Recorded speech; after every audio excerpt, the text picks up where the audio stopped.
नमस्ते, मेरा नाम दीपेन शाह है और आज मंडे है। तो आज मार्केट रैपअप का दिन है। इसका मतलब ये है कि इस हफ्ते हम क्या क्या एक्सपेक्ट कर रहे हैं सभी सेगमेंट्स के लिए, ये सभी चीज़ हम आपको बताने की कोशिश करेंगे। आइए जानते हैं। निफ्टी सबसे पहले 150 पॉइंट अप है, तो आज के मार्केट रैपअप में उसी से शुरुआत करेंगे। लेकिन उसके पहले मेरा नाम दीपेन शाह है और मैं सेबी रजिस्टर्ड रिसर्च एनालिस्ट हूँ और 25 ईयर्स का मार्केट एक्सपीरियंस है। तो सेबी रजिस्ट्रेशन होना के लिए आपको सभी डिस्क्लेमर्स जानने होंगे। तो सबसे पहले सेबी रजिस्ट्रेशन होना या NISM का पासिंग सर्टिफिकेट होना, ये कहीं से भी प्रॉफिट्स की गारंटी नहीं करता है और हम भी इस वीडियो के माध्यम से आपको कोई भी तरह की प्रॉफिट्स की गारंटी नहीं कर रहे हैं। ये वीडियो सिर्फ और सिर्फ आपके इन्फॉर्मेशन के लिए है, ताकि आप ये इन्फॉर्मेशन को यूज़ करके अपनी ट्रेडिंग बेहतर तरीके से कर सकें। ट्रेडिंग और इन्वेस्टिंग जो भी आप करते हैं मार्केट रिस्क के अधीन होता है। तो इसका मतलब ये है कि आपको अपने फाइनेंशियल एडवाइज़र से पूरी जानकारी लेनी चाहिए, सभी डॉक्यूमेंट्स ध्यान से पढ़ लेने चाहिए, सभी रिस्कों को समझ लेने के बाद ही आपको इन्वेस्टमेंट्स या ट्रेडिंग करनी चाहिए। हमारे टर्म्स एंड कंडीशंस और डिस्क्लेमर्स हमारे वेबसाइट www.stevan.com पे मौजूद है। तो आपसे अनुरोध है, रिक्वेस्ट है कि आप प्लीज़ हमारी वेबसाइट पे जाएं। सबसे पहले हमारे टर्म्स कंडीशन डिस्क्लेमर सभी तरीके से सब कुछ जांच ले, परख ले, समझ ले और इसी के बाद हमारी सर्विसेज भारी मात्रा में आप सब्सक्राइब करें।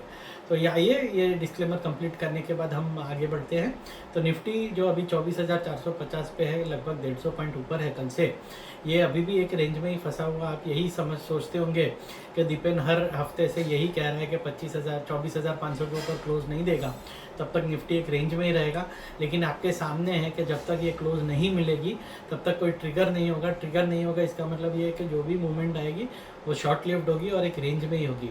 तो ये इंतज़ार करें कि एक बार 24,500 के ऊपर अच्छी क्लोजिंग मिले तो आपको उसके बाद टेक्निकल ब्रेकआउट मिलेगा और वहाँ से फिर हम थोड़ी एक पोटेंशियल अपसाइड देख सकते हैं। टेक्निकली भी मार्केट जितना रेंज बाउंड रहेगा उतना बेटर होता है, बिकॉज उसके बाद जब भी मूव आती है वो ज़्यादा बड़ी आ सकती है। तो जिस समय भी हमको 24,500 के ऊपर का ब्रेकआउट देखने मिलेगा उसके बाद हम एक बड़ी मूव मार्केट में एक्सपेक्ट कर सकते हैं।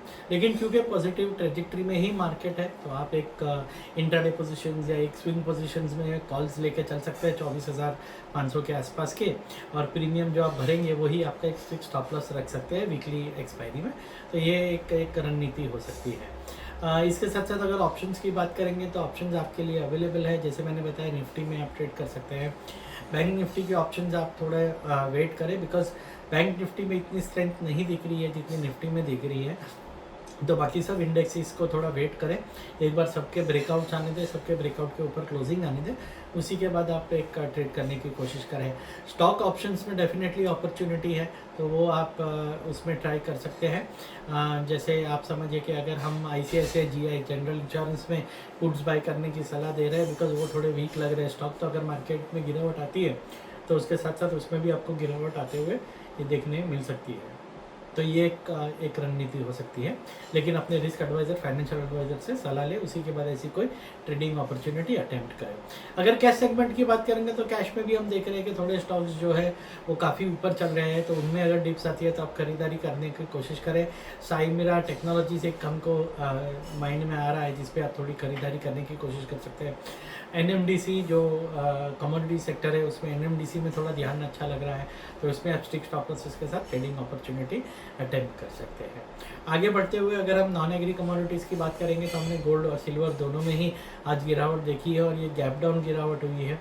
नेचुरल गैस में भी गिरावट आई है, ये भी गैप डाउन गिरावट आई है। गैप डाउन का मतलब ये होता है कि मार्केट खुलता ही नीचे लेवल्स पे है और आप उसके बाद ना एग्जिट कर सकते हैं ना एंट्री ले सकते हैं, बिकॉज यहाँ लेवल्स ही आपके पूरे चेंज हो चुके होते हैं। लेकिन अगर गोल्ड सिल्वर की बात करेंगे तो हम आपको पिछले हफ्ते से बताते आए हैं कि दिसंबर महीने में हम एक्सपेक्ट ही कर रहे हैं कि गोल्ड और सिल्वर दोनों में ही गिरावट आएगी और ये गिरावट के उसमें आप गोल्ड को यहाँ से और 4 से 5% गिरते हुए और सिल्वर को और लगभग 7-8% गिरते हुए देखेंगे। तो हमारा मानना अभी भी यही है कि गोल्ड में थोड़ी गिरावट आएगी। तो अगर आप पोजिशनल ट्रेडर और सिर्फ बाई की तरफ ध्यान देना चाह रहे हैं तो थोड़ा इंतज़ार करें, गोल्ड अच्छे से गिर जाने दीजिए।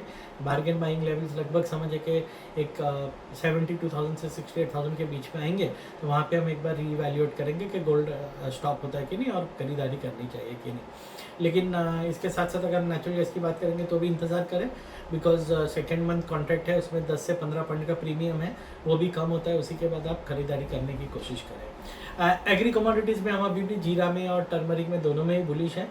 तो जो जो भी गिरावट आती है उसमें आप जीरा में खास करके 24,800 से 25,000 के बीच में खरीदारी करने की कोशिश करें। टर्मरिक 12,500 का स्टॉप लॉस है क्लोजिंग बेसिस पे, तो अगर 13,200 13,000 के आसपास प्राइसेस आते हैं तो इस पर खरीदारी करने की कोशिश करें। करेंसीज जो अभी आरबीआई की तरफ से और एक्सचेंजेस की तरफ से ट्रेडिंग नहीं अलाउड है, सिर्फ हेजिंग करना अलाउड है, तो इस पर हम कमेंट्री रिजर्व रखेंगे। तो आइए इस मार्केट रैप को फिर से समअप कर दें।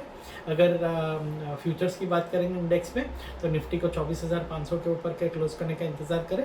उसी के बाद आप एक कंफर्म ट्रेजेक्टरी ऊपर की तरफ जाने में अपने को मिल जाएगी। ऑप्शंस में ध्यान देंगे तो क्या आप ICICI GI के पुट्स बाई कर सकते हैं, वो थोड़ा वीक लग रहा है। कैश में साइमेरा टेक्नोलॉजीज, NMDC, ये दोनों स्टॉक्स में आप ध्यान दे सकते हैं which stop losses of course. Non agree में आप गोल्ड और सिल्वर दोनों को शॉर्ट सेल कर सकते हैं अगर आप एक्सपर्टीज़ रखते हैं। अगर एक्सपर्टीज़ नहीं रखते और बाइंग करने की ही सलाह ढूंढ रहे हैं तो थोड़ा इंतज़ार करें, थोड़ी गिरावट आने दें, उसी के बाद आप खरीदारी करने की कोशिश करें।